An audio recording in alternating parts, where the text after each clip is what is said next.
Que bom mais uma vez estar aqui com vocês. Alegria muito grande, até com saudade.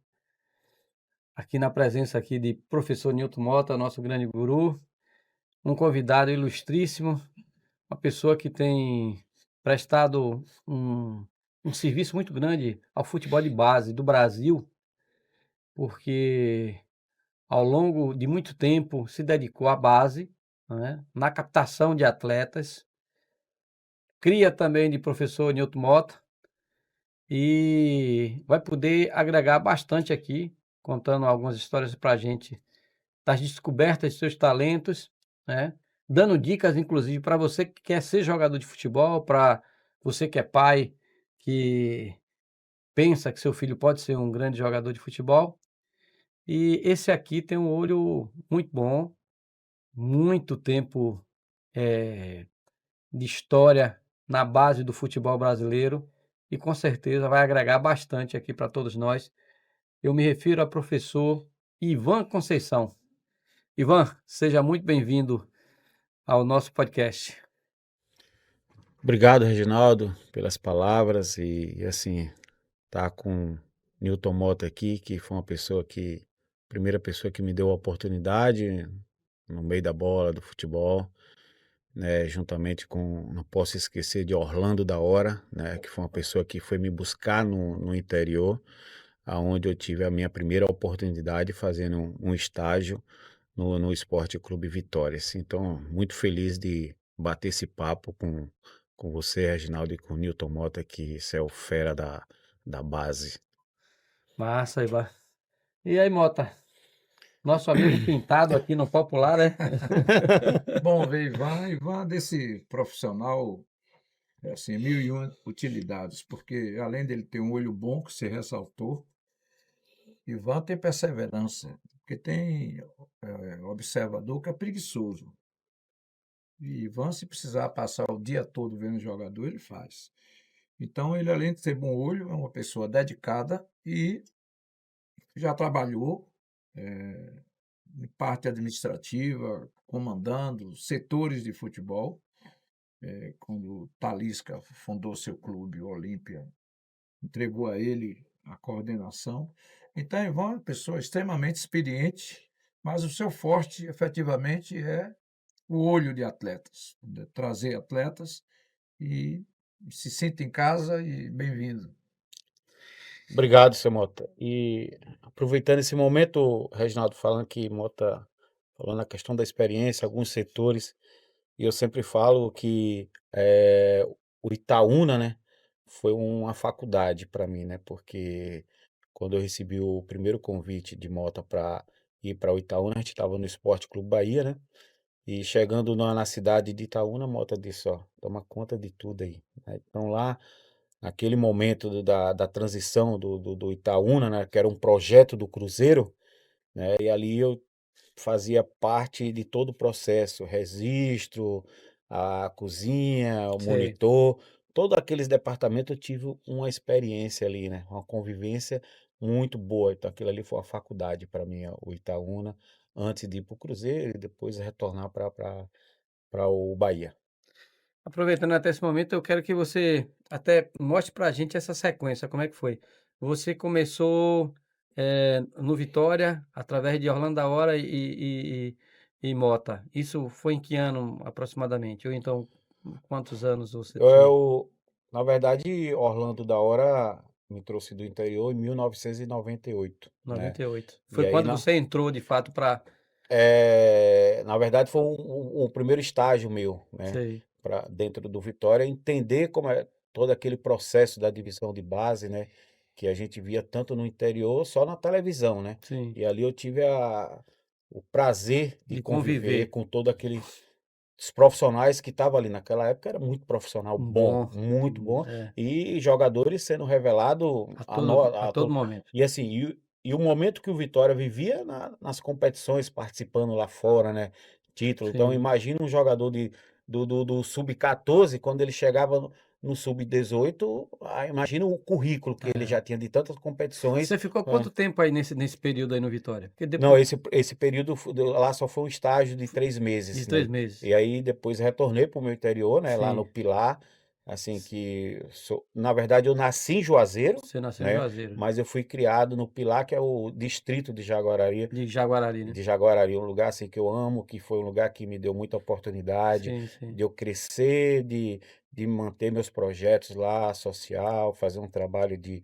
excelência. E depois em 2004 recebo um convite de Newton Mota através do finado Delci e Leiva, né? Leiva falou para Mota, Mota, vamos trazer Ivan. Eu tive lá no Pilar, Ivan tá desempregado, tá? Vamos trazer Ivan aqui pro Real Salvador, né? E aí Aí você veio pro Real vim Salvador. pro Real Salvador, né? Entendi. Trabalhei no Real O Real Salvador Salvador que era um time de empresário, de na verdade. empresários, né? Então assim, a minha primeira convivência foi ali no Real Salvador. Então ali eu assumi como gerente administrativo, né?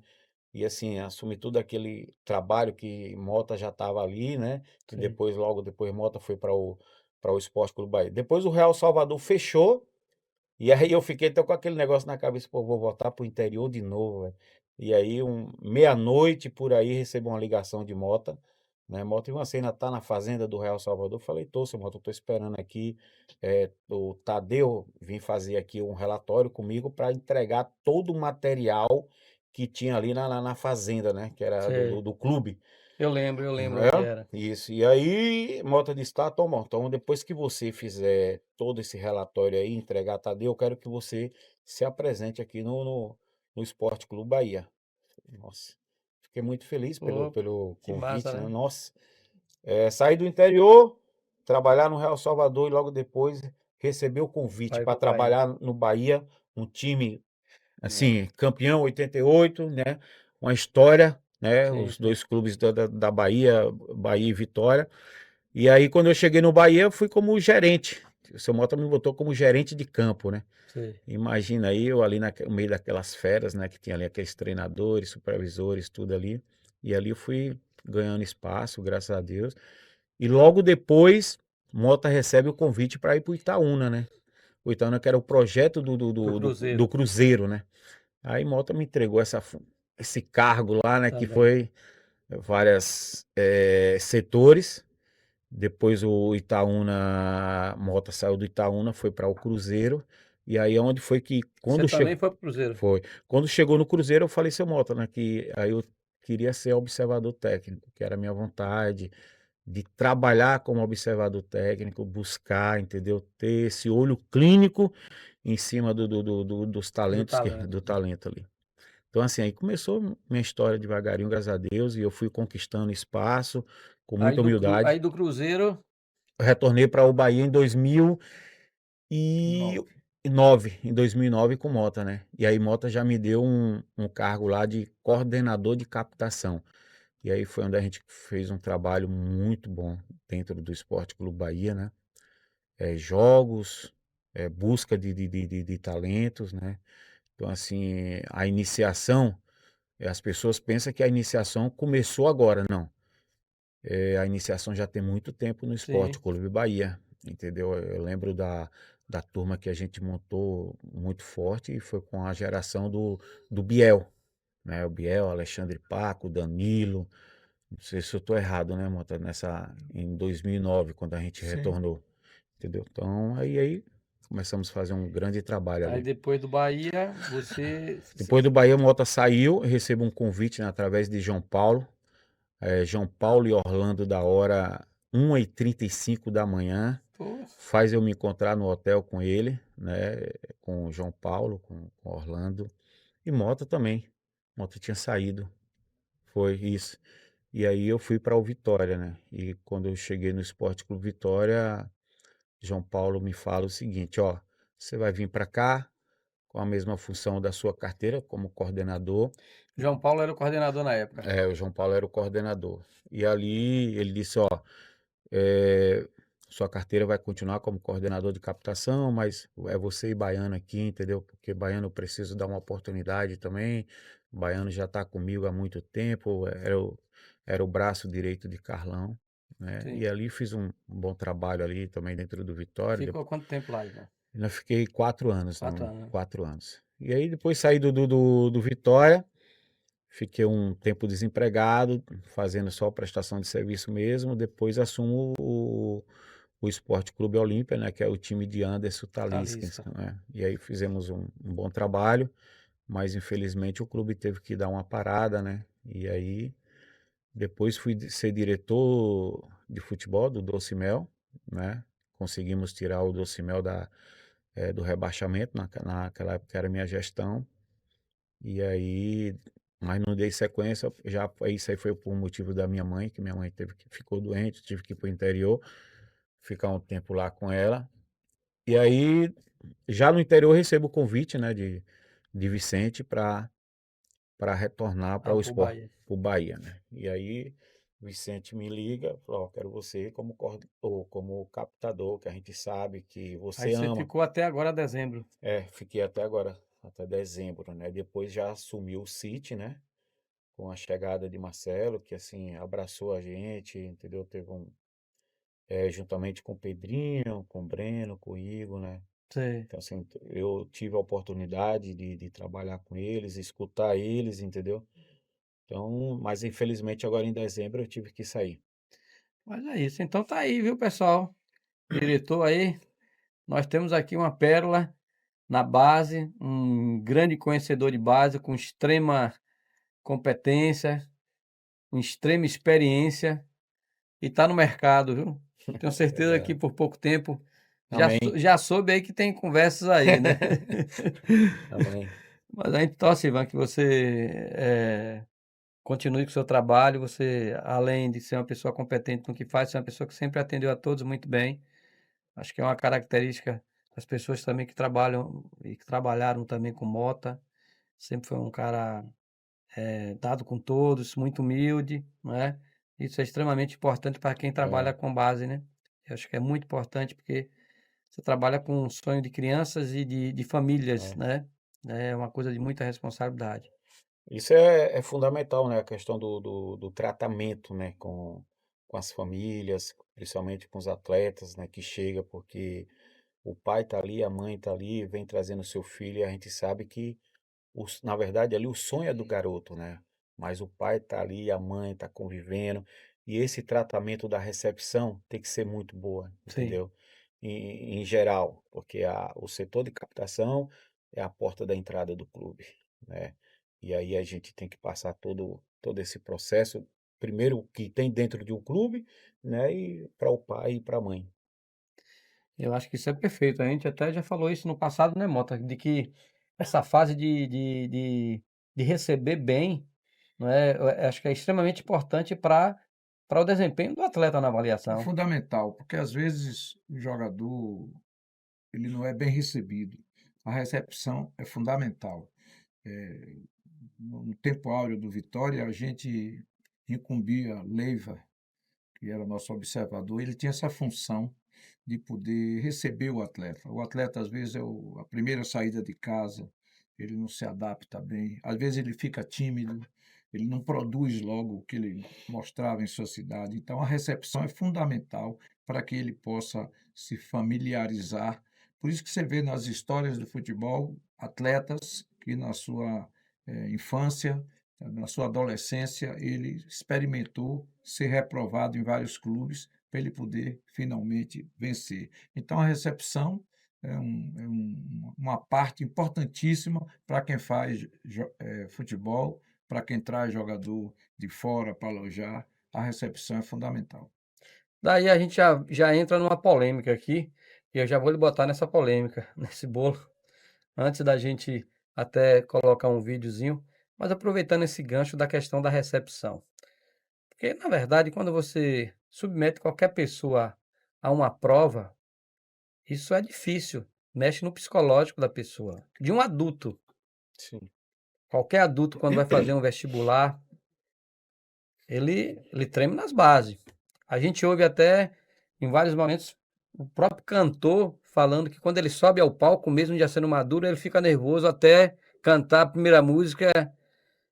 O próprio ator, quando vai em cena no teatro, a gente vê depoimentos desse tipo, né? E com jogador de futebol não é diferente. E se tratando, inclusive, de um garoto.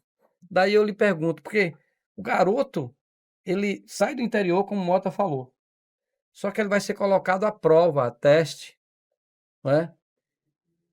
Que já é um Ou desafio. que é um grande desafio. E o Aí, outro aí eu lhe pergunto, nunca saiu de casa, entendeu? exatamente. Sai do convívio do lar, entendeu? Então, vai para uma prova de fogo, vê outros concorrendo com ele, então tem jogador que se assusta e ele prefere voltar ao calor da sua família, porque lá ele não precisa provar nada. E de forma que a recepção é fundamental, deixar o jogador o máximo à vontade possível. Agora imagine só, você está falando sobre a recepção.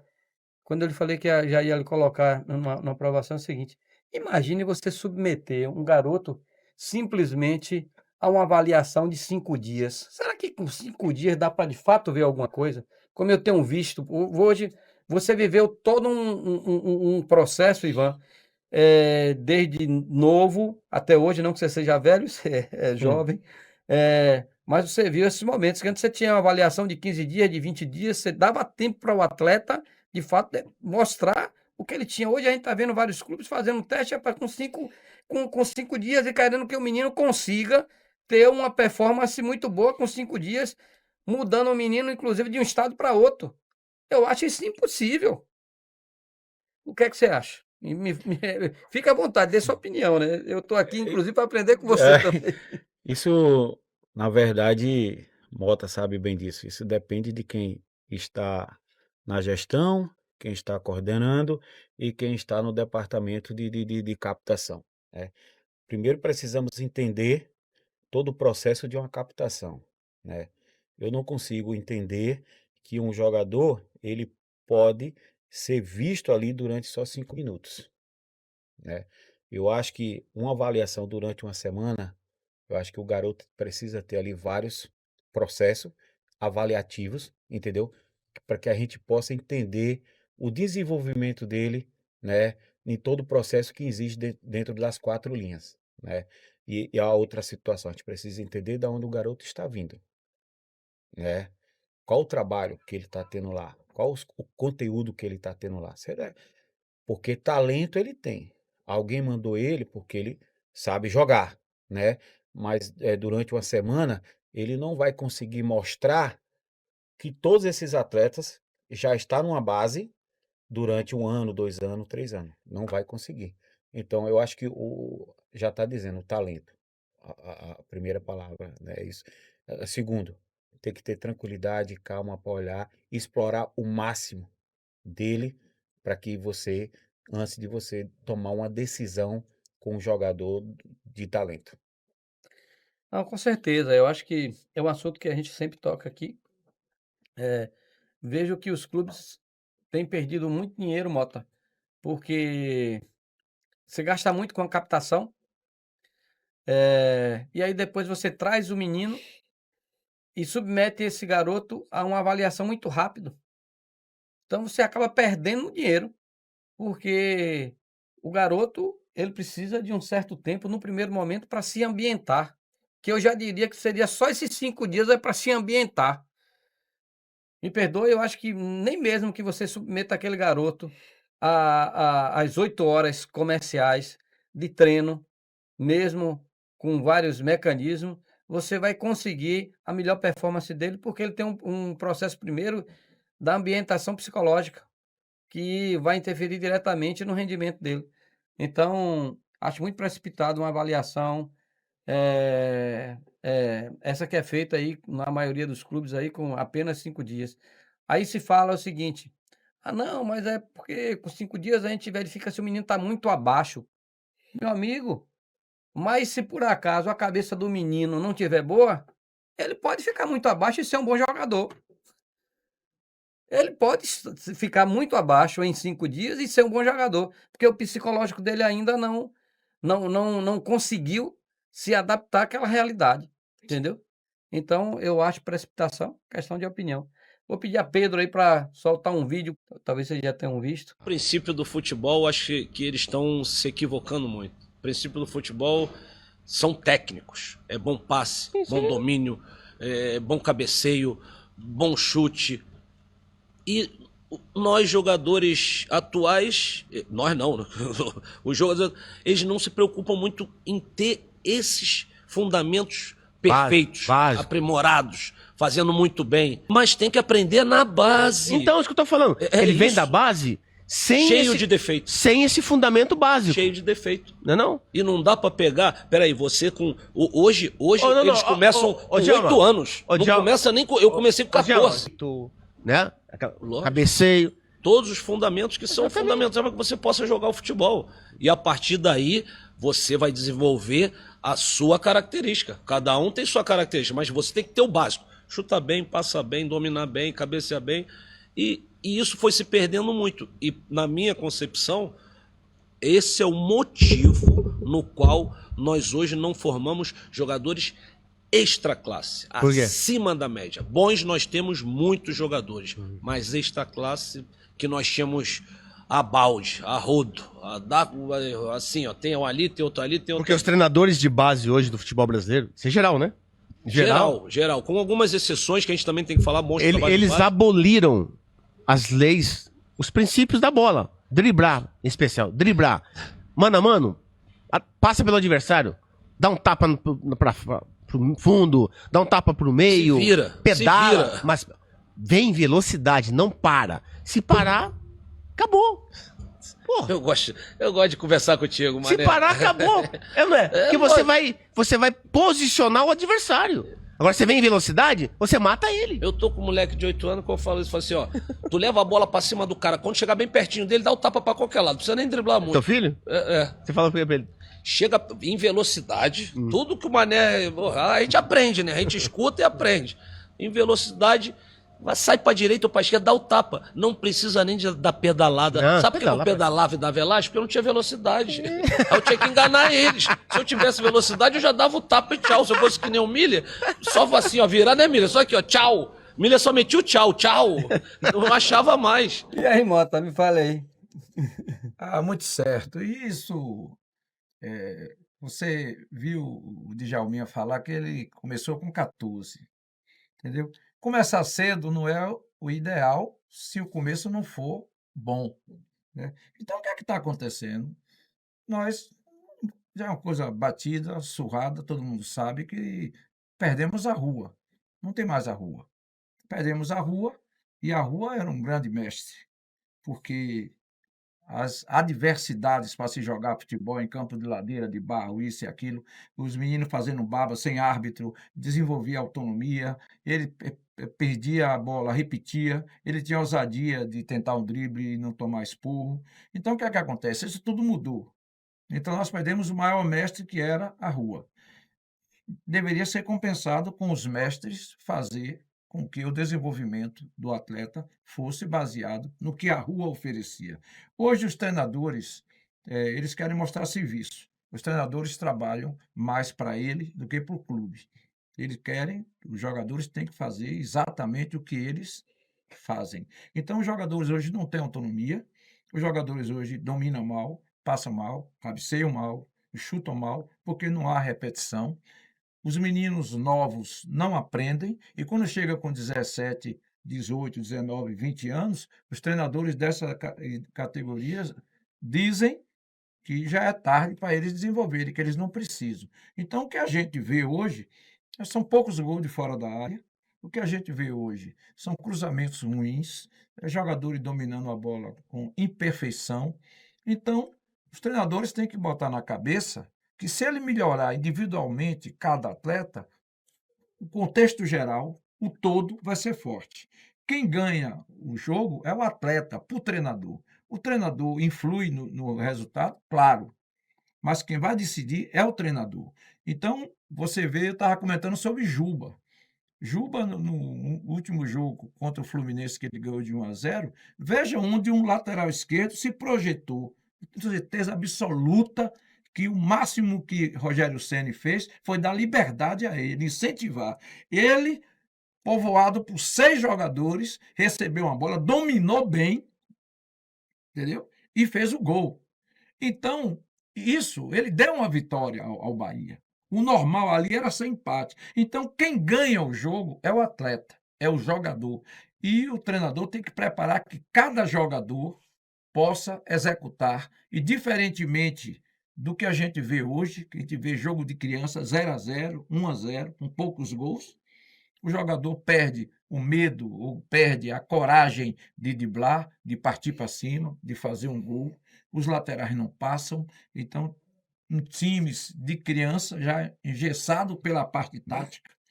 E isso tudo faz com que o Brasil seja um país comum perante os outros, que a gente vai para uma Copa do Mundo e não sabe se o Brasil ganha. Porque quando o Brasil perde a sua essência, muita gente fala: por que que a Argentina continua fabricando os 10 e o Brasil não? Porque os treinadores não fazem. Os treinadores pegam os meias, entendeu? Primeiro diminui o meia, jogando com um meia só. E esse meia, às vezes, ele coloca de extremo. Então, isso aí tudo, no cômputo geral, estraga o futebol brasileiro. Pintado, Ivan, me diga uma coisa. Miller, ele colocou uma coisa ali que eu acho que é muito elementar, né? Pô, o atacante, ele tá na extrema vantagem dele estar conduzindo a bola para frente. Então, ele tem toda a vantagem de, continuando na velocidade, ultrapassar seu marcador. Sim. A vantagem é total do atacante. Mas em muitas situações a gente vê, de repente, o jogador sem coragem. Ele prefere segurar um pouquinho, desacelera e volta a bola para o lateral, volta a bola para o volante. Eu estou vendo errado? É isso mesmo? O que é que. Eu acho que muitos jogos, né? A gente assiste muitos jogos e estamos vendo bastante, né? E eu acho que o trabalho da iniciação é muito importante. E agora, depende do que vai fazer, depende do que vai acontecer naquele momento do trabalho ali, né? Não podemos, Mota falou tudo aí de Juba, né? A inteligência, o cognitivo dele ali, A né? A autonomia, a autonomia dele, coragem, a a coragem, a atitude. atitude dele ali. Então, na iniciação, tem que existir esse processo, nesse trabalho, tudo, vários conteúdos, para que o atleta chegue no sub-14, no sub-15 com essa coragem também, né? Agora, se a gente não tiver esse trabalho, né, de dar coragem e dar conteúdo, não vai chegar lá. E por isso que a gente tá vendo muito jogador de bolinha para trás ali e tal, e não ofensivo, não agressivo, né? E a gente precisa retornar e ver isso aí. Com certeza. Eu estava assistindo um treino aí do clube que está disputando o Campeonato Baiano. E a gente vê muitas vezes o treinador desesperado na beira de campo, até gritando muito, né? Gritando bastante. E como se aquilo ali fosse resolver. E, na verdade, o grito do treinador num jogo, numa partida, ele só vai deixar o atleta, de certa forma, mais desequilibrado. Lógico, nós não estamos falando que o atleta ele tem que ser dengoso, não é isso. Ele Sim. tem que estar preparado para a pressão, inclusive do próprio treinador. Mas você tem um certo limite. E isso faz com que, de certa forma, você venha inibir, se o treinador, de fato, ele for insistente ou então não for equilibrado na orientação para o seu atleta, ele faz com isso venha inibir a autonomia que o atleta teria, porque ele vai ficar nervoso, ele vai ficar com receio de tentar. Eu acho que isso é algo que tem atrapalhado bastante. De certa forma, o treinador, ele tem sido, a gente até comenta isso aqui, até com uma certa frequência, a estrela, e ele, ali no campo, ele vem em muitas situações ofuscando, entendeu, o desenvolvimento do atleta. Você deu um exemplo, assim, legal de Juba. Ele não fez só um bom domínio, como depois ele tirou um marcador num toque simples, né, e depois teve a coragem de finalizar. Tudo isso precisa ter coragem, ter atitude. Se for um atleta recalcado, ele não vai ter confiança, e principalmente se tratando de um jogador na base, que ele ainda está em formação. Tudo que ele precisa é confiança. É o treinador Confiança. ali, depois que ele erra, falar: levanta, você vai acertar. Eu acho que isso é extremamente Isso. importante, não é? É muito importante, né, o treinador passar isso para o jogador. Ele precisa dessa confiança, né? Porque ainda a gente não sabe o contexto do pai, da mãe, qual é a confiança que o pai ou a mãe dá para o filho ou então para o atleta, né? Então, dentro do campo, dentro do trabalho, quem tem que passar esse trabalho e quem tem que passar essa confiança é o treinador. Tá ali cada vez mais corrigindo, dando moral, entendeu? Chamando para conversar, entendeu? Tem algumas situações, eu estava conversando com o Mota ali embaixo, tem uma situação de um jogador que a gente falou o nome, entendeu? E assim, eu falei, Mota, o que tá faltando é dar moral ao moleque, entendeu? Dar confiança a ele, tudo. Então, assim, se você não fazer isso, você vai perder a joia. Você vai perder a joia. E estamos perdendo bastante. Estamos perdendo. Ah, porque o menino viu aquele momento. Não, você não pode julgar pelo aquele momento ali de 5 minutos, de 10 minutos. Não pode. E o que ele fez durante a semana, ninguém observou? E os outros jogos? Claro, é um processo. Pedro, solta o vídeo. Eles não querem ser jogador de futebol. Eles querem ter a vida do jogador de futebol. Aí é diferente. Porque jogador de futebol, quem está jogando na Série D, é jogador de futebol igual quem está jogando na Europa. É a mesma coisa. Pergunta se o moleque está começando se ele quer. Se ele quer. Ó, tu vai começar na Série D, no Asa, ele já para de jogar na mesma hora. Olha só, vou te botar de profissional lá. A coisa mais difícil é chegar no profissional. O cara não quer. Ele já falou, não quero. Aonde quer?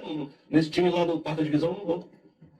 Prefiro outro emprego, prefiro fazer outra coisa. Então não tem o amor pela profissão. Então tem que ter o amor por uma profissão que ela vai sim te dar muito dinheiro se você for um atleta de alto nível. Se você for um atleta de alto nível, ela vai te dar muito dinheiro. Entenda isso, jogadores de futebol que estão começando. Se você for muito bom, você vai ter muito dinheiro.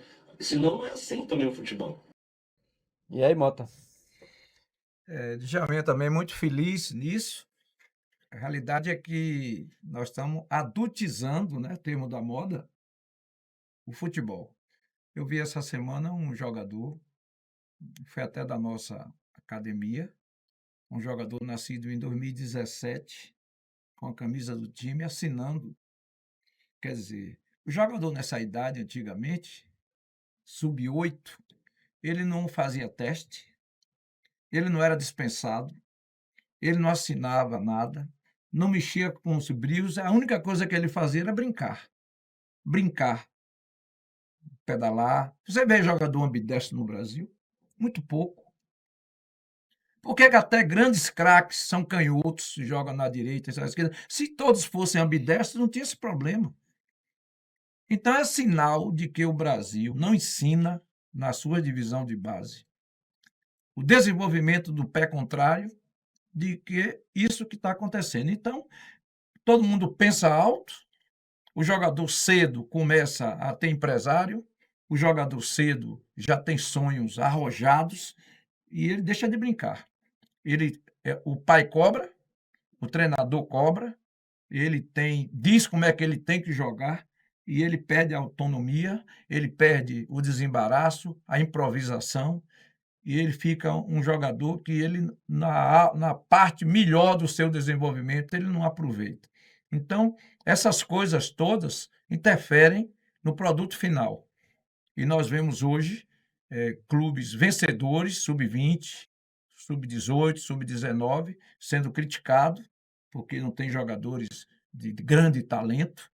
E aquela queixa, o Brasil não forma laterais, o Brasil não forma 10, entendeu? O Brasil tem isso. Claro que o Brasil tem jogadores de potencial. Claro que o Brasil ainda é, com certeza, um dos países melhores do mundo no futebol. Mas o Brasil perdeu a hegemonia. O Brasil não se preparou para ser o melhor do mundo. Ele, de repente, foi e não sustentou. Não, Mota, agora eu vou interromper um pouquinho e trazer até para o que Djalminha falou. Claro, sem dúvida nenhuma, que a gente várias vezes já comentou aqui que nós vivemos uma crise na formação. Mas o que Djalminha também está colocando nesse momento é que não adianta só você ter um clube bem estruturado na formação, se o atleta ele também não está disposto a fazer o esforço, né? sim, E hoje, quer dizer, correto. e hoje a gente tá vendo justamente isso, até pela utilização das telas, do que está aparecendo muito no celular, os meninos acham que tudo é felicidade. Então, os meninos querem já chegar no clube grande.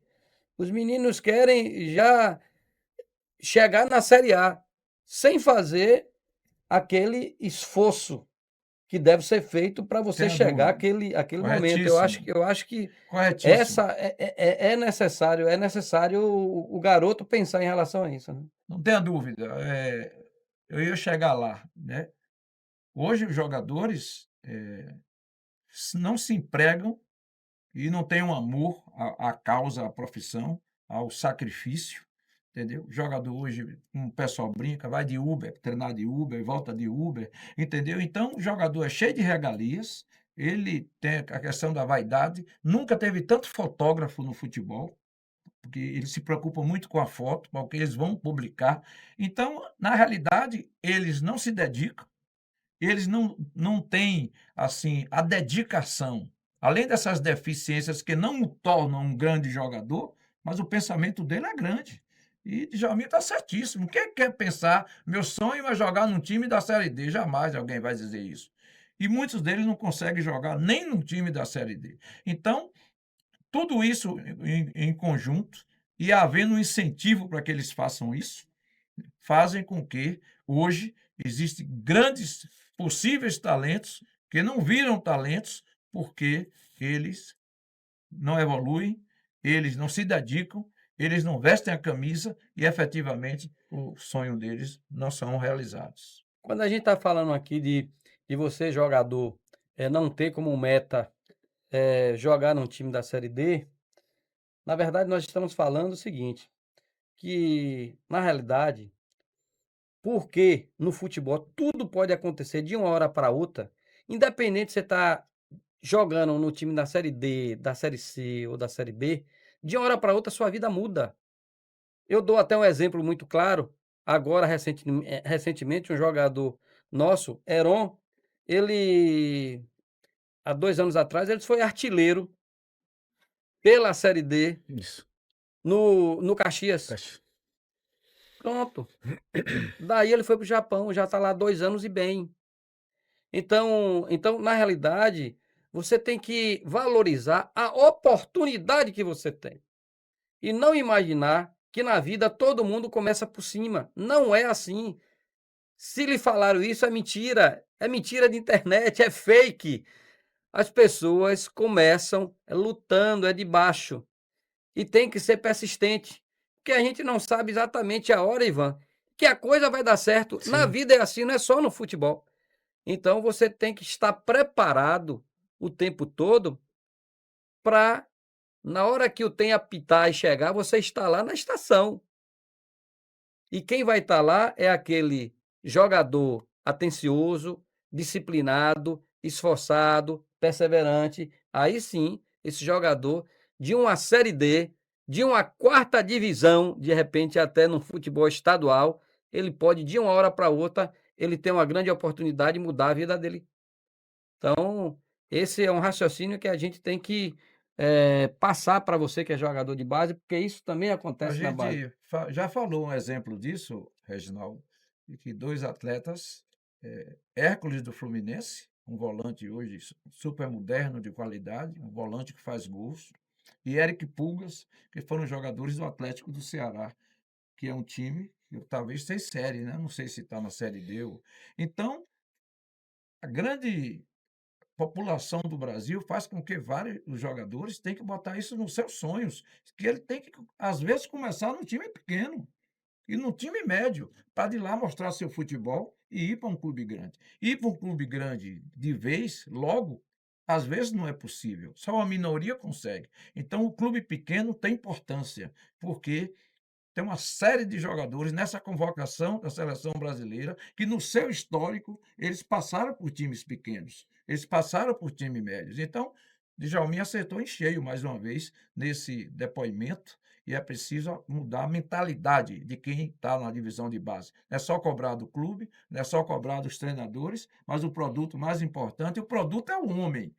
O mais importante é o atleta, e o atleta também tem que fazer sua parte. Então, retomando, Ivan, a gente muitas vezes a gente até está criticando um garoto porque ele não tem aquela força de vontade, aquela preparação para encarar, para se esforçar. Mas, afinal de contas, ele é uma criança, não é? Ele está sendo formado ainda, a sua personalidade. O que cabe o que? A família, pai, mãe, ao clube, ao empresário, se tiver ainda, não é? Se tiver nessa fase, dar esse apoio, trabalhar a cabeça do jogador, o que é que você entende disso aí? Eu acho que é muito importante nessa questão da base familiar, né? Da mesma forma que existe a base familiar para a escola, hoje no futebol tem que ter. Porque sabemos que ali é o sonho dos meninos. Mas o pai e a mãe precisam estar preparados para isso e mostrar para eles e cada vez mais estar incentivando, entendeu? Para ele estar ali se dedicando. Da mesma forma, o clube, com o treinador, tá? O treinador tem que ser muito corajoso nesse processo aí, de entender, de mostrar tudo isso para essa garotada, né? Juntamente com o empresário, né? Porque hoje sabemos que o empresário está ali para dar esse apoio, o incentivo, entendeu? E preparar juntamente o garoto e a família. Tem que preparar ele para tudo isso aí. Concordo com você. Eu vou pedir a Pedro aí para colocar o nosso próximo vídeo. Aqui em off a gente estava conversando com o Mota. É um vídeo assim muito interessante também. O pessoal se me chama de ambidestro, aqui no Brasil, na Itália. Só que eu não sou ambidestro, assim, eu cresci destro. Né? Foi quando eu tive ali meus 12 anos, 11, 12 anos, que eu queria ser canhoto, porque você Você batia falta de perna esquerda, Nico, né? então, Pênalti. foi tudo treinado, Ninguém né? fazia isso. Foi tudo treinado e a galera, não, ambidestro. A galera não sabe ambidestro, mas ninguém sabe que eu ficava lá no sol, lá em Recife, Você é ambidestro por treinamento, entendeu? Não por dom, não por natureza. Então, Isso é muito importante você falar isso. aí eu penso, né? Falei, caraca, eu me auto-ensinei a ser canhoto como eu queria ser, porque chegou um ponto que eu jogava até a esquerdo, eu fazia tudo com a esquerda e tal. Eu falei, pô, se eu Isso é uma conseguir... coisa, Hernandes, perdão, que ninguém te falou? Não, Tipo, ô, Hernandes, cara, vamos treinar a perna esquerda. Ninguém te falou isso. Não. Saiu de você. O meu pai, O interesse de querer. O meu pai, desde pequenininho, ele Sim. tinha essa coisa, né? Chuta com a direita, chuta com a esquerda, porque ele já via essa coisa, de que o jogador tinha que bater com as duas pernas. Então, com 12 anos ali, eu já sabia chutar com a perna esquerda, Sim. mas eu não sabia driblar. Eu não dominava a bola, não conduzia a bola, não driblava com a perna esquerda. Foi ali que, assim, justamente era tipo fixação, né? Assim, eu quero Sim. ser canhoto porque eu acho os canhotos melhores, mais estilosos, mais tudo, Sim. e porque justamente eu queria ser canhoto. Foi isso que a parada, eu queria ser igual a vocês, né? Pelo estilo. Que loucura. E aí eu fui estudar, assim, em todos os sentidos. Porque eu comecei a fazer tudo com o lado esquerdo do corpo. E aí, justamente estudando, que vem o desvelar, né, o revelar do segredo, que é o seguinte. Você trabalhou a parte motora. A parte direita, o hemisfério direito do nosso cérebro, ele é responsável, é cruzado pela parte esquerda do corpo. É isso aí, Mota. O que tem a ver com o que a gente falou no passado, inclusive, Ivan, porque imagine só, se você não tem dedicação, se você não tem força de vontade, você nunca vai ser um jogador diferente. O que é que você me fala aí, Mota, sobre essa situação? Claro, e ele falou bastante aí da palavra repetição. É o que a base do Brasil não faz. Então, um treinador acha que perde tempo ele ficar repetindo, entendeu? O gesto técnico que vai fazer o jogador ser mais completo. Então, o treinador acha que está perdendo tempo. Tem que rumar logo para a tática, porque a tática vai ganhar. Então, um jogador muda de figura. Hernandes, com certeza, foi um jogador que ele foi vencedor, é um grande talento do futebol brasileiro, e o fato dele usar os dois pés, isso facilitou bastante. Eu brinco até dizer que falar com dois pés é a mesma coisa que falar inglês, entendeu, no Brasil, porque é um privilégio você falar outro idioma. Então, outro idioma. A repetição é fundamental na iniciação, é fundamental no desenvolvimento do jogador. E aí um grande exemplo em que ele fala que a repetição. Agora, a paciência quem teve foi ele. Não teve nenhum professor treinando. Por isso que os circuitos crescem, os personal crescem. E até os personal não têm tanta paciência também, porque alguns personagens, com devido respeito, o jogador não obtém aquele desenvolvimento esperado. Então, a paciência e a repetição são coisas que não são muito ligadas aos trabalhos de base no Brasil. Ivan, a gente vê muitas vezes o clube que, como o Mota falou, não quer investir na repetição, no trabalho individual. E, por outro lado, a gente vê o próprio garoto que, muitas vezes, estimulado pelo que se passa nas redes sociais, que você pode enriquecer sem fazer esforço, que também não se dispõe a fazer o esforço, não é isso? E aí, como resolver esse problema? A gente fica numa situação difícil. Você concorda que, de fato, essa questão mesmo de ser ambidestro, como também conseguir outras valências, depende muito do próprio jogador?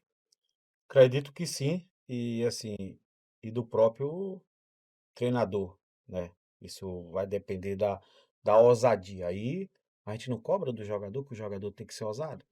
Os treinadores da divisão de base tem que ser ousado também, entendeu? Tem que preparar o individual do jogador. E aí Mota, eu acho que ele lembra dessa história. Mota contratou o Vitor 79, jogou no Vitória, para ser o treinador de Coiver. Foi isso, Mota? E esse Mota sentou com ele na sala: Vitor, eu quero que você faça esse trabalho aqui, com cada jogador. E aí depois contratou o Wesley para ser treinador de atacantes. Sim. Para trabalhar o individual, né? E aí, um certo dia, Aleph foi convocado. O Mota pode contar melhor essa história de Aleph, que o treinador ligou para o senhor. Ele era destro, mas desenvolveu com o professor Daniel Ribeiro Isso. o pé esquerdo, e ele foi convocado para a CBF para jogar como lateral esquerdo. E nós omitimos da CBF. Quando ele já estava lá, que a gente disse: ó, ele é lateral direito, viu? Mas chuta com o pé esquerdo. Com o pé esquerdo. E por isso que era Então, assim, o trabalho e a cobrança, que Mota ia para o campo direto, estava ali cobrando, né? O trabalho. E hoje, de certa forma, isso era para ser muito mais forte, esse tipo de trabalho, porque, de certa forma, você está começando muito cedo, então haveria tempo, Mais inclusive, de você e mais condições, e né, mais Reginaldo? condições. Eu Mais estava infraestrutura, falando até para um pai mais de um bola. atleta nosso de 10 anos, que é um bom atleta, que colocou o garoto no estúdio, falou: pô, se você quer investir no seu filho, e eu falo inclusive isso aí para vocês pais, né? Tá aí. Vai depender muito, inclusive, do próprio sacrifício do próprio atleta. Trabalhe a ambidestria do seu filho. Se por acaso um jogador de futebol ele consegue conduzir a bola pelos dois lados da mesma forma, chutar pelos dois lados da mesma forma, ele é um jogador que está em outra prateleira. Isso depende só de quem? É sorte? Não, isso não é sorte. É esforço. Esforço. É estratégia. Só depende, basicamente, da estratégia traçada pelo próprio pai, pelo próprio empresário e pela força de vontade do jogador. Certamente, essa seria uma forma dele ser muito diferente. Eu até dou um exemplo aqui de um jogador que você conhece, que foi aqui do Vitória, você também conhece. Vou até mandar um abraço para ele, João Diego, de Maceió. Marcelo. João, ele batia de um lado, escanteio do outro. A gente não sabia se ele era canhoto ou era destro, né? Então, era um jogador que, na verdade, estava em outra prateleira. Por quê? Porque tinha recurso. Você não sabia para que lado o cara ia cortar, né? É o que Ronaldo Fenômeno, em vez em quando, ele comenta. Ele comenta bastante. E também foi fruto do quê? Do trabalho dele, do esforço dele, entendeu? Que fez dele um cara diferente. Então, na maioria das situações, o que faz as pessoas, de fato, pessoas diferentes, seja em qualquer área, é o seu esforço, não necessariamente o seu talento, né? O talento é extremamente importante, mas o esforço, sem dúvida nenhuma, é que vai agregar valências, né, nas diversas Certeza. áreas, principalmente no futebol, para que o atleta, de fato, tenha um repertório diferente e possa surpreender. Isso serve, inclusive, para a própria vida. Pedro, vamos colocar mais um vídeo que eu acho que é interessantíssimo, nós colocamos até no, no podcast passado alguma coisa sobre esse tema, e eu quero trabalhar sobre isso mais, Mota, que eu acho que é muito interessante. Quanto mais a criança é acarinhada, quanto mais ela fica no colo, mais inteligente ela fica. Quando a gente nasce pequenininho, 70% dos nossos neurônios, os disponíveis, né, estão na pele, porque a gente aprende o mundo sensorialmente e sentimentalmente. No primeiro setênio, por isso as pessoas dizem que é tão importante, a gente aprende o mundo pelo corpo e pela emoção. Então, quanto mais a criança é acarinhada, quanto mais ela fica no colo, mais inteligente ela fica, porque estimula o sistema neurológico. Então, na medida em que vão crescendo os outros neurônios, vão amadurecendo, vão nascendo, vão trocando, tudo que a gente faz na vida toda. Os primeiros 7 anos a gente faz muito rapidamente e faz muito, porque a gente precisa crescer. Dos 7 em diante, a gente já vai pegando um outro ritmo de crescimento. Dizem aí, tem uma teoria de que esse ritmo vai até os 25. Depois a gente vai pegando um outro ritmo de decréscimo. Mas até os 7 é muito rápido, é muito plural o nosso crescimento. Então, a gente põe filminho para ela, a gente oferece livro, a gente põe música, experimenta paladar, tudo, mas esquece muitas vezes de pegá-la no colo. Então é colo, é carinho, é esse cafuné que a gente faz inconscientemente, sem perceber, é extremamente vantajoso, vou dizer assim, para a inteligência da criança. Me diga uma coisa, se aprende a jogar futebol, é uma pergunta. Segundo, se aprende a jogar futebol já desde garotinho, você acha que o futebol tem que se aprender já desde cedo, dos 2, 3, 4, 5 anos, 6, 7 anos? O que é que você pensa sobre isso? Sim, o futebol, os europeus mesmo, ele tinha uma deficiência, e no caso particular do futebol, que eles começavam o futebol tarde, nos colégios, entendeu? Então, um menino de 3 anos, 4, 5, na Europa, não praticava futebol. O esporte tem que ser colaborado pela família, e isso aí é uma coisa que a família que tem que fazer. Então, tem muito pai ocupado, mãe ocupado, que não dá colo, não dá carinho a seu filho recém-nascido, e então está fazendo falta. E com 1, 2 anos, o menino começa a manifestar a tendência para um esporte, e o futebol particularmente. Então, é importantíssimo o menino começar cedo, mas ele começar certo. Coisa da ciência que a gente não tinha conhecimento disso, mas a gente que está preparando, né, todo um conteúdo de metodologia de treinamento para garotos de 2 a 5 anos, é o primeiro estudo que a gente está fazendo, é importantíssimo que ele comece certo. E antes dele começar a ir para uma academia, um clube, dele ir para uma coisa organizada no futebol, a família pode colaborar bastante, com afeto, mas também com exercícios, com atividades que façam o jogador brincar, exercitar, e isso vai fazer uma criança mais esperta, uma criança mais sabida, e com a tendência que ele nasceu para aquele esporte ou aquela atividade, ele vai realmente se desenvolver. Então, os grandes trabalhos no mundo de futebol estão começando com 2 anos. 2 a 5 é um período importantíssimo para a consolidação daquele estímulo que um jogador tem que ter. Então, o jogador de futebol nasce com a tendência. Agora, o treinamento e essas ações, como o afeto e o carinho familiar, influem muito no grande rendimento de um atleta no seu futuro. Ivan, no nosso podcast passado, a gente até apresentou um vídeo aqui de alguns especialistas falando justamente que esse período ele usou o termo setênio, que seria de 0 a 7 anos, é um período de extremo aprendizado para o garoto. Porque, na realidade, as formações neurais do nosso cérebro, que são imensas, elas acontecem principalmente Primeiros 5 anos. nesse período. É tanto que, na verdade, o tamanho do cérebro, nesse período, cresce praticamente a mesma quantidade que passa a crescer todo o resto da vida.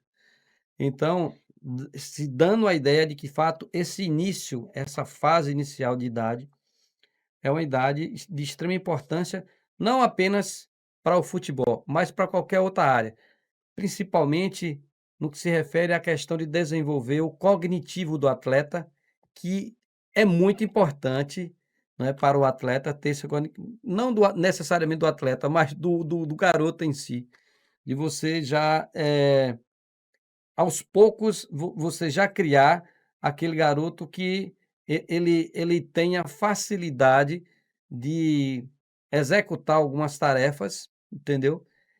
E isso, ao longo desses primeiros 7 anos, seria facilitado justamente por essa questão dessa formação, neural. Você acredita que dentro dessa linha, o atleta de futebol, o garoto de futebol, ele consegue aprender ainda antes de ir para uma escolinha, antes de ir para um clube de futebol, algumas atividades, é uma coisa nova para você, certo? Algumas atividades em casa, você acha que de repente já poderia facilitar o aprendizado dele quando ele for numa escolinha? O que é que você pensa, já pensou alguma coisa sobre isso? Pai, sou bem realista com você. Eu nunca pensei sobre isso aí não, viu, Mota? O que é que você Mota acha, mano? pode Que falar a mais gente sobre. é verdade, não, com certeza.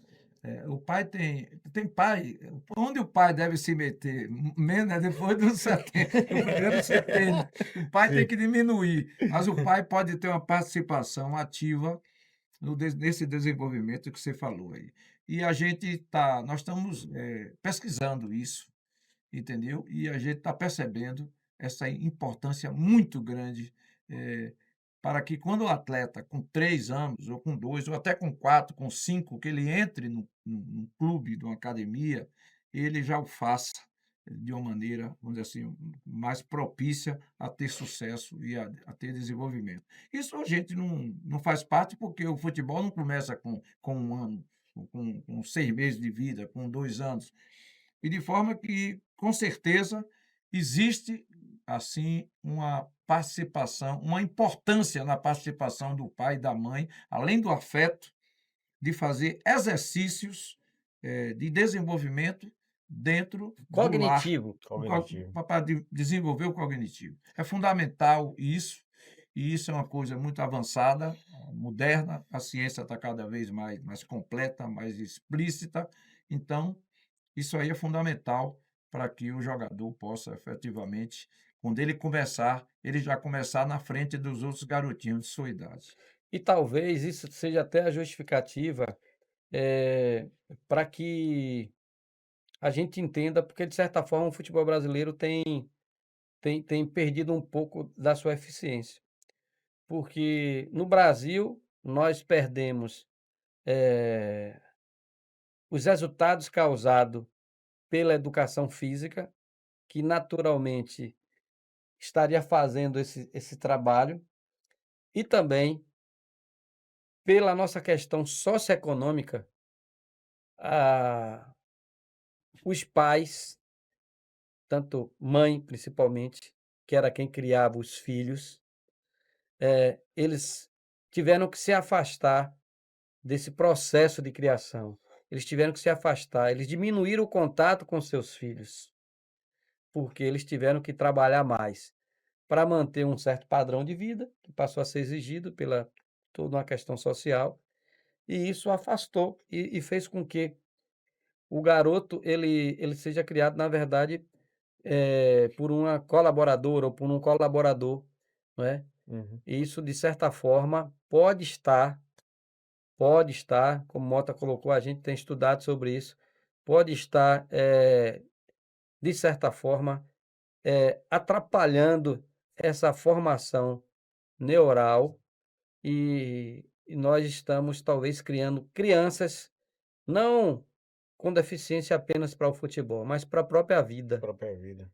A própria vida. São estudos assim bem sólidos que mostram de várias fontes de que na realidade nós temos perdido antes, na realidade, a mãe sem fazer nenhum tipo de brincadeira com seu filho, mas ele passava mais afeto. O que ela estava falando aí sobre o contato com a pele, que é uma questão sensorial, não é? Hoje, se você tem muito menos afeto, afago para as crianças, né?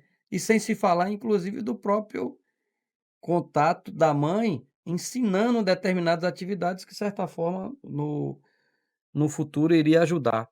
Então, nós entendemos que o futebol não se aprende necessariamente quando você entra numa escolinha de futebol. O futebol, ele já pode ser trabalhado dentro da sua casa. Mas não é só o futebol. Você, com a sua presença, com algumas técnicas, você pode desenvolver o cognitivo de seu filho. E isso pode deixá-lo apto para uma prática de qualquer uma outra atividade esportiva que mais na frente será descoberta. Esse talento vai ser descoberto mais adiante. Mas é sim possível você potencializar isso, não apenas com 7, 8 anos, mas bem antes. Bem Já antes. com 2, 3 anos, isso tem acontecido naturalmente no Brasil, no mundo, e tem deixado de acontecer também naturalmente. Então é necessário que se busque esse resgate. Nós estamos chegando aqui ao final. Eu quero agradecer aqui a Ivan por essa colaboração, Ivan. Não tenho dúvida nenhuma que em breve você vai estar num grande clube, porque você tem um potencial muito grande. Aqui faço novamente um chamamento aqui para os diretores. Estamos diante de uma pessoa que tem uma experiência enorme em captação. Eu sou prova disso, porque em vários clubes que já tive, já levei jogadores para que você pudesse observar. Em outras situações, já chamei para que ele observasse em algumas observações. Então, você é uma pessoa atualizada, né? Uma pessoa que tem um tratamento muito bom. E eu não tenho dúvida nenhuma que em breve você estará recolocado novamente no mercado. E fico muito feliz de lhe ter aqui, as informações que você passou para a gente aqui foram valiosíssimas, porque são informações que de fato de quem conhece, de quem sabe, que conhece não só de captação, mas conhece o que é futebol de base. Você viveu, você fez futebol de base com pessoas importantes Sim. do Brasil, não é? E você é uma pessoa de extrema capacidade para estar trabalhando nessa função, e por conta disso eu não tenho dúvida nenhuma que em breve você vai estar prestando mais esse serviço aí para todas essas famílias, esses garotos aí que querem ser jogador de futebol. Muito obrigado aí pela sua participação. Eu que agradeço, Reginaldo, pelo convite, estar com você aqui. É uma pessoa que conheço há muito tempo também, já me ajudou bastante, juntamente com minha família. E assim, tá do lado de Mota, uma pessoa que eu tenho o maior respeito, maior admiração, entendeu? Mota tem a fama de o papa da base, e isso É fato. ninguém nunca vai tirar. Só mando um recado para as pessoas que precisa respeitar as histórias das pessoas da Bahia, as pessoas que fizeram um bom trabalho, as pessoas que fizeram trabalho nesses clubes grandes aqui, né? Isso é muito importante. Não julgue as pessoas sem conhecê-lo, né? Falo isso porque isso também já aconteceu comigo, e vai acontecer com todos, entendeu? Mas assim, mas nunca sabemos o dia da manhã. E essa convivência é muito importante, né, na divisão de base, trabalhar com pessoas. Olha que Mota já montou muitas equipes boas, E eu sempre falo que isso foi uma faculdade. Eu não tive condições de fazer uma faculdade, mas as pessoas que eu trabalhei nos 2 clubes, que eu tive a convivência no Esporte Clube Olímpia, no Doce Mel, no próprio Itaúna, tudo isso aí foi uma faculdade. Eu aprendi cada vez mais com essas pessoas, né. E quando se fala de conteúdos, quando se fala de trabalho na divisão de base, eu sempre lembro de Mota, porque ele já cobrava ali, né, o trabalho de cada um, aonde ele formou várias pessoas ali dentro do Esporte Clube Bahia, dentro do Vitória, aonde eu via Lucas, assim, vou citar aqui pelo trabalho que Mota cobrava bastante de Lucas Grilo, o trabalho individual com o jogador. E eu ficava muito feliz com aqueles profissionais que tinha ali, Mota, que você chegou como estagiário e se formou hoje uns grandes profissionais, né. E eu vi um dia, certa vez, numa sala com João Paulo, e João Paulo me dizer: "Ivan, Mota é o papa, não tem para onde ir", né. E hoje a gente vê o João Paulo fazendo Brilhando. brigando, fazendo esse trabalho no Palmeira, uma pessoa que eu acompanho bastante também nas redes sociais, como vocês, como outros aí, que é muito importante a gente estar acompanhando, né.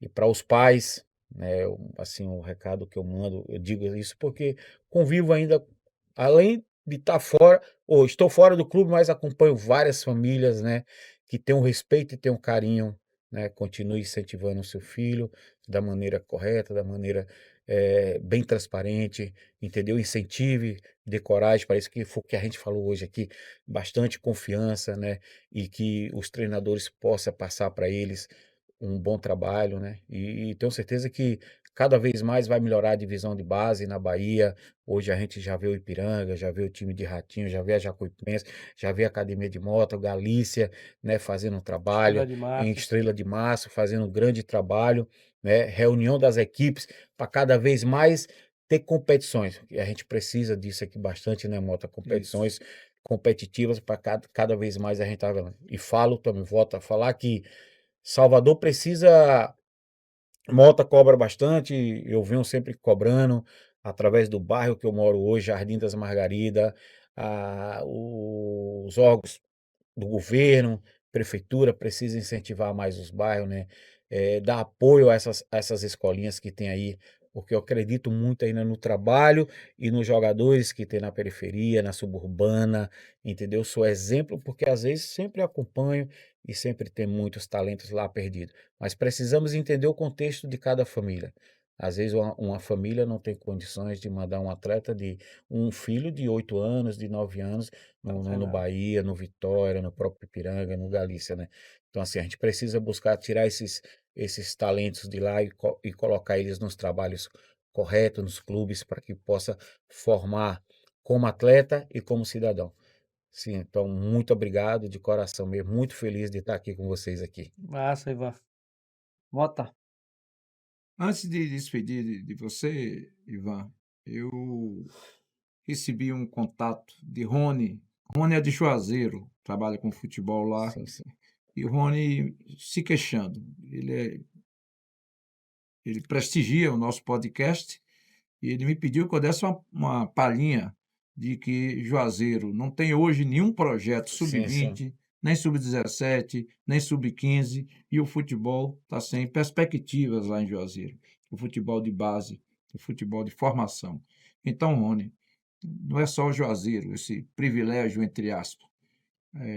Várias cidades do interior da Bahia precisam ter pessoas que gostem de futebol, que prestigiem a formação. E Juazeiro sempre se destacou, independente da arte, da música, de ser uma cidade reveladora de grandes jogadores de futebol.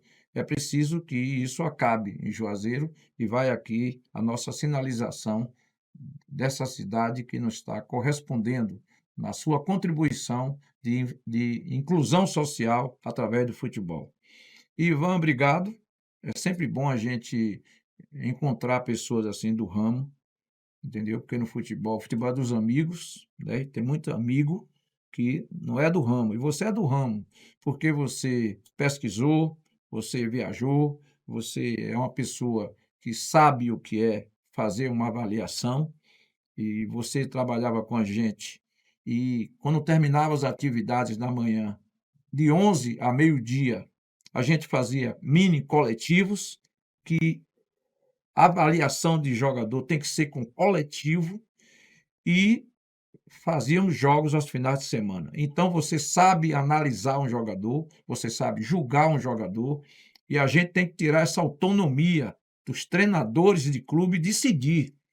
Porque tem muito treinador bom, competente, mas que tem olho ruim.